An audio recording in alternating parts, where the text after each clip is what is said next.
Whoa.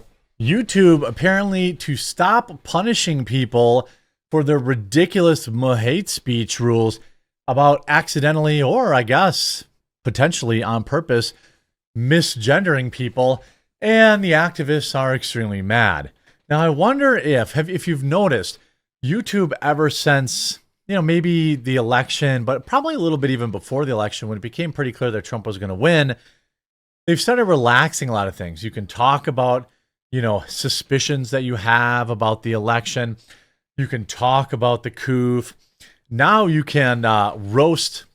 I guess you can use people's correct biological pronouns without risk of being struck down.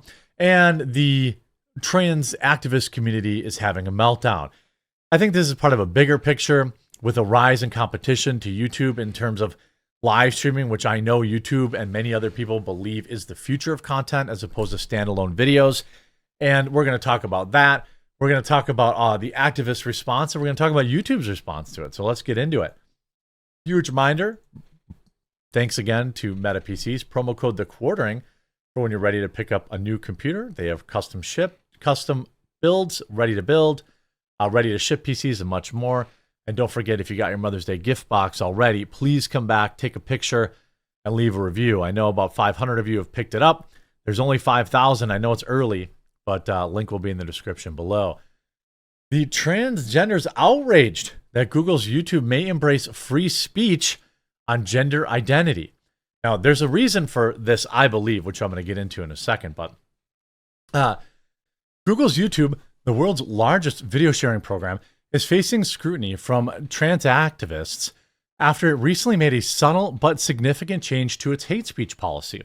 By the way, there is no such thing as hate speech. Smash like on this video if you agree.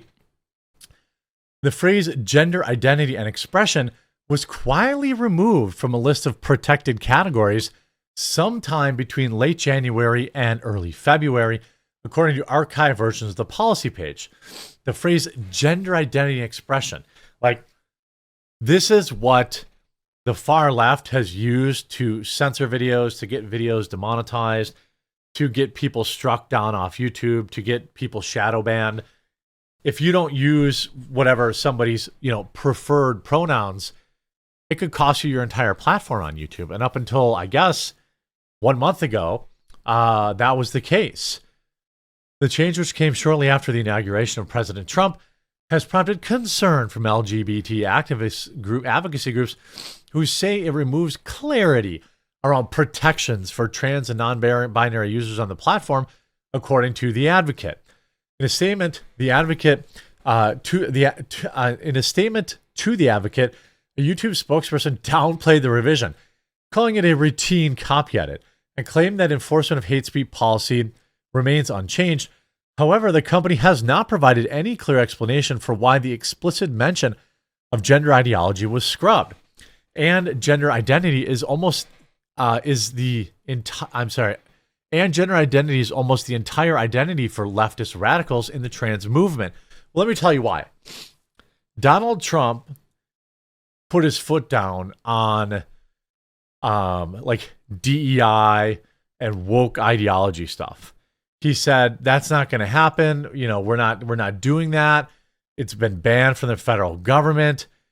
This is what that is stemming from, I believe. I believe that Donald Trump's policies are exactly what have led Disney to removing any of this, woke nonsense. The larger implications of YouTube's actions concern everyone. A GLAAD spokesperson told the Advocate, when a company or political leaders decide that certain groups of people are to be seen as less than others, it's too often a result in real-world harm. No.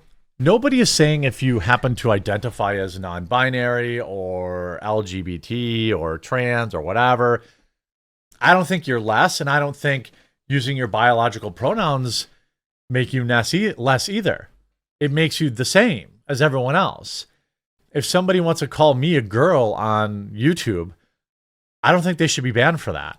And, if somebody wants to call me a boy, my actual gender, my actual biology, even if I identify as something else, I don't think they should be banned for that either. They noted that YouTube only scored 58 out of 100 on GLAAD's 2024 Social Media Safety Index, in part because it lacks clear policies protecting users from targeted misgendering and dead naming. YouTube is also the only major platform evaluated that provides little transparency on wrongful demonetization and the removal of LGBT content. See, when the LGBTs are talking about having their content removed, it's because they're doing dildo reviews. That's the truth. That's this kind of stuff that's getting removed. Or they're talking about, indoctrinating kids. They're not talking about content that, in my experience, they're not talking about content that, just shows, the normal, everyday life, a vlog in a gay man's, a vlog in the day of a gay man. I don't think that kind of stuff is getting removed. I haven't seen any evidence of that. Google also has extended an olive branch to Donald Trump after ruthlessly censoring him and his supporters for many years. One suspected reason is the company's desire for the Department of Justice to lighten its attack on the company's antitrust business practices, as Breitbart has previously reported. That's probably entirely true. All that does is prove, as I've always said, these companies only care about LGBTQ stuff as it relates to money. As it relates to money. That's the only thing they care about. Google Chief Legal Officer Kent Walker has publicly criticized the DOJ's proposal, calling them a radical interventionist agenda that would harm Americans and Americans' global strategy for leadership. The company also highlighted its work with the government using artificial intelligence to combat cybersecurity threats. During recent meetings with the DOJ, Google representatives argued that the company's critical importance to the U.S. economy and national security necessitate a more measured approach to antitrust remedies. They did not, however, raise any specific issues stemming from those proposed changes. This is all about money. This is exclusively about money and nothing more. And when you look at, for example, maybe why some of these things are happening, you also have to look at the broader market. There is more competition in terms of live speech, live content. There's more in terms of alternatives, whether it's Rumble or it's Kick. I mean, Google, if I even put that kind of stuff in the title, they won't, they'll deboost that video. I mean, look even how Elon is. Elon does the same crap when you try to link out to any competitor or you try to link out to, what somebody else is going on. They minimize it. And I mean, I think that part of this is that they're, looking at what everyone else is doing. You can look at what is drawing people to these new platforms, and it's when you have a CEO who goes out and says stuff like this. It's actually, the story dates back many years ago. This was from last night. And we actually shut down Brazil and walked away from that market because they were telling us that we needed to take down creators, and we said no. So at that moment, we decided, all right, we're American. We're based in Sarasota. We're gonna follow American law, not Brazilian law. We're not gonna be subject to Chinese law or North Korean law or Russian law. Now, Glenn Greenwald, he does a lot of his content on Rumble, and he's in Brazil, correct? Yeah, but he broadcasts to an American audience. So the restriction they wanted us is to block in Brazil. Okay. Of which we did not comply. We ended up shutting down completely, and then they sent us a notice and they said, "You're back. You're allowed back in Brazil. The notice that we sent you is now does not stand anymore." And it was with I wonder why. to one of the creators, Monarch. Didn't something like this happen with X in Brazil? Or Yes, yeah. They took a completely different approach. They're completely complying with the Brazilian government right now. Boom, roasted. Whereas Elon withstood it for about a month and then caved and then ended up complying. What we ended up doing is they sent us a letter saying Monarch's allowed, like this old order that we sent you is no longer valid, and no longer needed to be enforced. So we open up Brazil on Friday or Saturday morning. By Sunday night, we get another letter saying you need to shut down this guy now. I'm trapped. And we're like, we already opened up, and we've already done this once, and this was like, we decided to sue them in a U.S. court. I mean, and that's what, you have people, free speech is more important than ever. Look at this.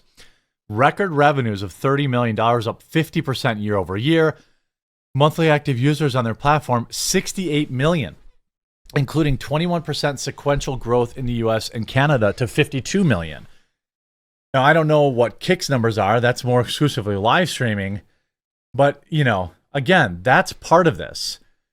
The advocates are whining and complaining. YouTube's removal of gender identity from hate speech has trans rights advocates concerned. Well, when you report to, shareholders and they want infinite profits to never stop and continue growing up, this is what's going to happen. Trump's in office. Free speech is on the table again. I mean, look at this. Even Meta, for example, YouTube's ability to continue enforcing hate speech will be crucial if the platform hopes to address the rising tide of transphobia it faces as Fox News booms to more than 1 billion quarterly views. On YouTube, younger Trump acolytes are becoming influential voices in the culture wars while gaining unprecedented access to the White House. So they're mad about Tim Pool. But this is, even Meta, other platforms have started to roll this stuff back because it's just a bigger, free speech is available now. And new competition is out there that supports free speech. And so people are more interested in that. I don't know what the future is for sites like Rumble and Kick, but, I know that if sites like YouTube don't embrace free speech more often and don't, commit to allowing people, we saw Facebook, right? Mark Zuckerberg was at the inauguration, wasn't he? And he was like telling, he restored Trump's page and they're all apologetic to Trump. It's not a coincidence. Like, free speech is winning. Free speech is back. It's not perfect. Elon buying X improved free speech a lot. I think X still censors a lot. And it's not as good as other websites are in terms of free speech, but it's much better than it was. If YouTube and Facebook are capitulating, that's a big sign. I hope you enjoyed this video. If you did, make sure you leave a like on it. Don't forget, promo code The Quartering over at Meta PCs when you're market for a new computer. And to get your Mother's Day gift box, linked in the description below. And if you already got it, please help by taking a picture and leaving a review. We desperately need a few hundred reviews as quickly as possible. So order early, get yours in stock, and leave a there. There you go. There's a brand new one right there. So there you go. I hope you enjoyed. We'll talk to you again real soon.